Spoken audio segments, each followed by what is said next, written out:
Assalamualaikum warahmatullahi wabarakatuh.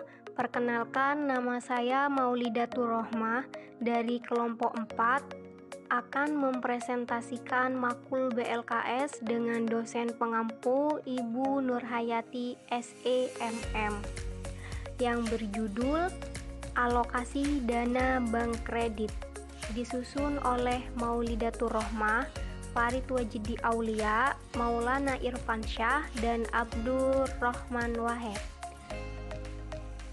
Universitas Zainul Hasan Genggong Keraksaan Probolinggo. 1. Pengertian pengalokasian dana kredit adalah kegiatan menyalurkan kembali dana lending kepada masyarakat yang membutuhkan tambahan modal untuk mengembangkan perusahaannya. Kegiatan penyaluran dana ini dikenal dengan istilah alokasi dana. 2. Pengertian kredit. Apa itu kredit? Kredit adalah penyediaan uang atau tagihan berdasarkan persetujuan atau kesepakatan pinjam-meminjam antara bank dengan pihak lain yang mewajibkan pihak peminjam untuk melunasi hutangnya setelah jangka waktu tertentu dengan pemberian bunga. Misal kredit sepeda motor, mobil, dan lain sebagainya. Selanjutnya, unsur-unsur kredit. Unsur-unsur kredit dibagi menjadi 7. Yang pertama, kreditur. Kreditur adalah pihak yang memberikan pinjaman kepada pihak lain yang mendapatkan pinjaman. Kedua, debitur. Debitur adalah pihak yang membutuhkan dana atau pihak yang mendapat pinjaman dari pihak lain. Yang nomor 3, kepercayaan. Maksudnya adalah kreditur memberikan kepercayaan penuh kepada debitur. 4. Perjanjian. Perjanjian merupakan suatu kontrak kesepakatan yang dilakukan antara kreditur dengan debitur. 5. Resiko. Resiko adalah kemungkinan kerugian yang akan timbul atas penyaluran kredit kreditur, seperti adanya kredit macet dan lain sebagainya. Yang keenam, jangka waktu. Jangka waktu merupakan lamanya waktu yang diperlukan oleh debitur untuk membayar pinjamannya kepada kredit. Misalnya, jangka waktu pengembalian dana 1 tahun, 2 tahun, dan seterusnya.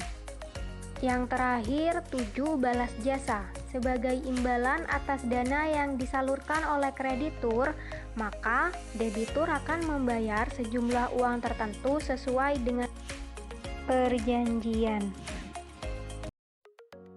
Tujuan kredit. 1. Mencari keuntungan. Bank bertujuan untuk memperoleh hasil dari pemberian kredit tersebut berupa keuntungan yang diraih dari bunga yang harus dibayar oleh debitur sebagai balas jasa dan biaya administrasi. Oleh karena itu, bank hanya dapat menyalurkan kredit kepada usaha yang diyakini mampu dan debitur yang mau mengembalikan kredit yang telah diterimanya. 2. Safety. Safety dibagi menjadi 2. 1. Membantu usaha nasabah. Tujuan lainnya yang tidak kalah pentingnya dalam pemberian suatu kredit adalah untuk membantu usaha nasabah yang memerlukan tambahan modal, baik dana investasi maupun dana untuk modal kerja. 2. Membantu pemerintah. Bagi pemerintah, semakin banyak kredit yang disalurkan oleh pihak perbankan maka semakin baik, karena dengan semakin banyaknya penyaluran kredit berarti adanya peningkatan pembangunan di berbagai sektor. Berikut adalah jenis-jenis kredit. Berdasarkan kegunaannya, kredit dibagi menjadi 3 macam. 1. Kredit konsumtif, yaitu kredit yang dipergunakan untuk kebutuhan sendiri bersama dengan keluarganya, seperti kredit mobil dan rumah yang akan digunakan sendiri bersama keluarganya. Kredit ini sangat tidak produktif. Nah, nomor 2, kredit modal. Kredit modal kerja atau kredit perdagangan ialah kredit yang akan dipergunakan untuk menambah modal usaha debitur. Kredit ini sangat produktif. Nah, dan yang terakhir ini adalah kredit investasi.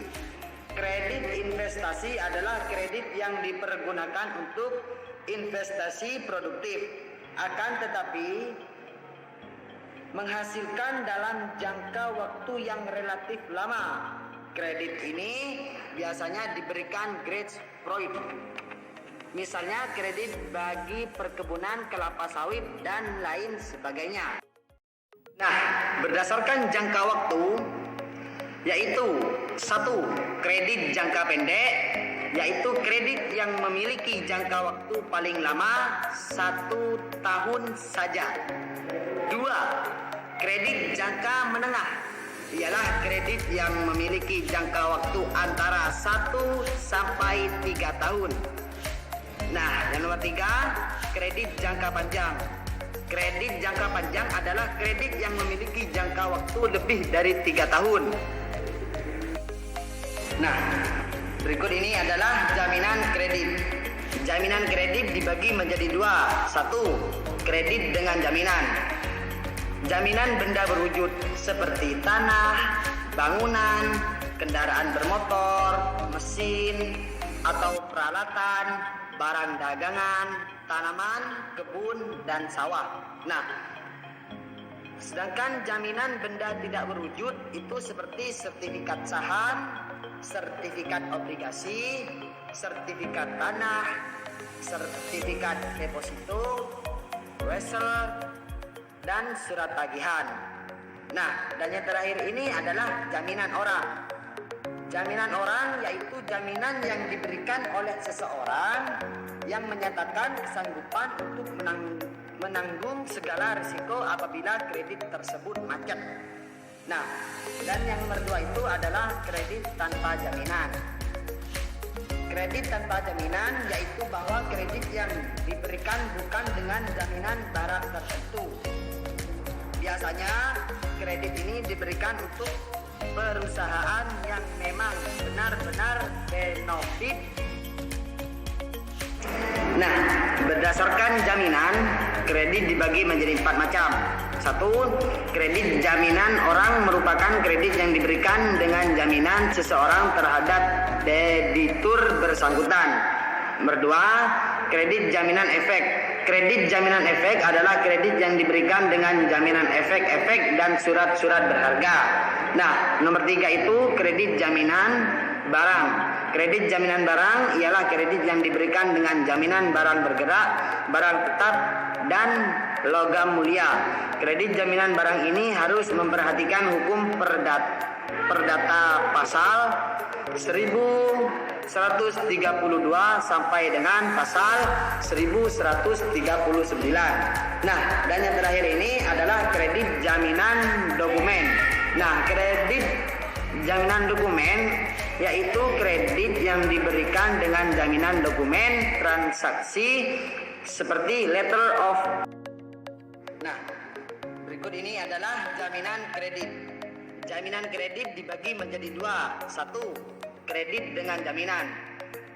Jaminan benda berwujud seperti tanah, bangunan, kendaraan bermotor, mesin, atau peralatan, barang dagangan, tanaman, kebun, dan sawah. Nah, sedangkan jaminan benda tidak berwujud itu seperti sertifikat saham, sertifikat obligasi, sertifikat tanah, sertifikat deposito, wesel, dan surat tagihan. Nah, dan yang terakhir ini adalah jaminan orang. Jaminan orang yaitu jaminan yang diberikan oleh seseorang yang menyatakan kesanggupan untuk menanggung segala risiko apabila kredit tersebut macet. Nah, dan yang nomor 2 itu adalah kredit tanpa jaminan. Kredit tanpa jaminan yaitu bahwa kredit yang diberikan bukan dengan jaminan barang tertentu. Biasanya kredit ini diberikan untuk perusahaan yang memang benar-benar benefit dan profesional, sehingga kemungkinan kredit tersebut macet sangat kecil. Lanjut, prinsip-prinsip pemberian kredit. 1. Karakter watak. Suatu keyakinan bahwa sifat atau watak dari orang-orang yang akan diberikan kredit benar-benar dapat dipercaya. Hal ini tercermin dari latar belakang si nasabah, baik bersifat latar belakang pekerjaan maupun yang bersifat pribadi, seperti gaya hidup, hobi, dan sosial standingnya. Ini semua merupakan ukuran kemauan membayar. 2. Kapasiti kemampuan. Untuk melihat kemampuan nasabahnya dalam bidang bisnis yang dihubungkan dengan pendidikannya. Kemampuan bisnis juga diukur dengan kemampuannya dalam memahami tentang ketentuan-ketentuan pemerintah. Pada akhirnya akan terlihat kemampuan dalam mengembalikan kredit yang disalurkan. 3. Kapital atau modal. Untuk melihat penggunaan modal apakah efektif, dilihat laporan keuangan, neraca dan laporan rugi laba dengan melakukan pengukuran seperti dari segi likuiditas, solvabilitas, rentabilitas, dan ukuran lainnya. Kapital juga harus dilihat dari sumber mana saja modal yang ada sekarang ini. 4. Kolateral agunan merupakan jaminan yang diberikan calon nasabah, baik yang bersifat fisik maupun non-fisik. Jaminan hendaknya melebihi jumlah kredit yang diberikan. Jaminan juga harus diteliti ke nasabahnya, keabsahannya, sehingga jika terjadi suatu masalah, maka jaminan yang dititipkan akan dapat dipergunakan secepat mungkin. 5. Condition of economy, kondisi perekonomian. Dalam penilaian kredit, hendaknya juga dinilai kondisi ekonomi dan politik sekarang dan di masa yang akan datang sesuai sektor masing-masing serta prospek usaha dari sektor yang dijalankan. Berikutnya, jenis-jenis pembebanan suku bunga kredit. 1. Flat rate diberikan kepada kredit yang bersifat konsumtif seperti pembelian rumah tinggal, pembelian mobil pribadi, atau konsumtif lainnya. Pembebanan bunga setiap bulan tetap dari jumlah pinjamannya, sehingga angsuran setiap bulan juga sama seperti kredit, juga sama sampai kredit lunas. 2.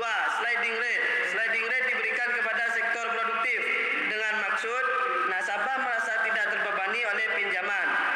Pembebanan bunga setiap bulan dihitung dari sisa pinjamannya, sehingga jumlah bunga yang dibayar nasabah setiap bulan menurun seiring dengan turunnya pokok pinjaman.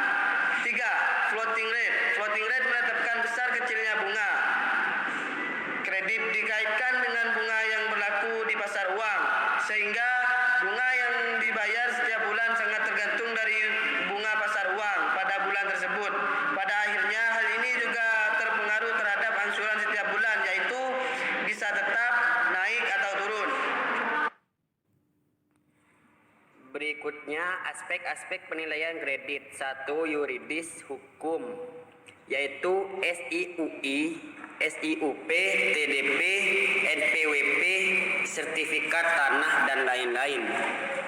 2. Pemasaran, yaitu pemasaran produk, rencana penjualan, peta kekuatan pesaing, prospek prosedur secara keseluruhan. 3. Keuangan, yaitu kriteria kelayakan investasi, rasio keuangan, payback period,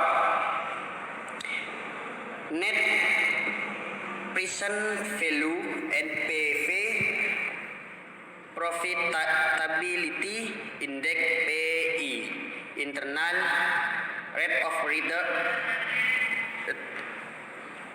IRR, dan break even point, BEP. 4. Teknis atau operasi, yaitu berkaitan dengan produksi seperti kapasitas mesin, masalah lokasi, layout ruangan, termasuk mesin yang digunakan. Aspek manajemen menilai struktur organisasi sumber daya manusia. 5.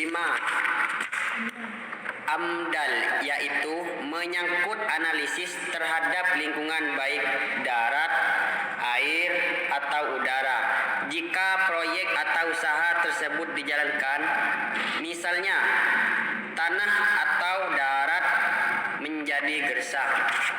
Kemudian yang keenam, sosial ekonomi, yaitu menganalisa dampak terhadap perekonomian dan masyarakat umum. Misalnya meningkatkan ekspor barang.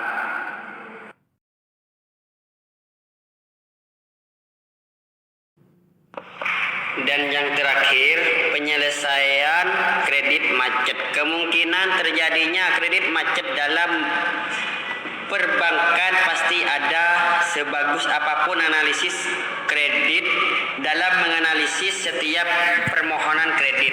Hal tersebut disebabkan oleh dua unsur, yaitu satu, dari pihak perbankan. Dalam melakukan analisis, pihak analis kurang teliti sehingga apa yang seharusnya terjadi tidak diprediksi sebelumnya.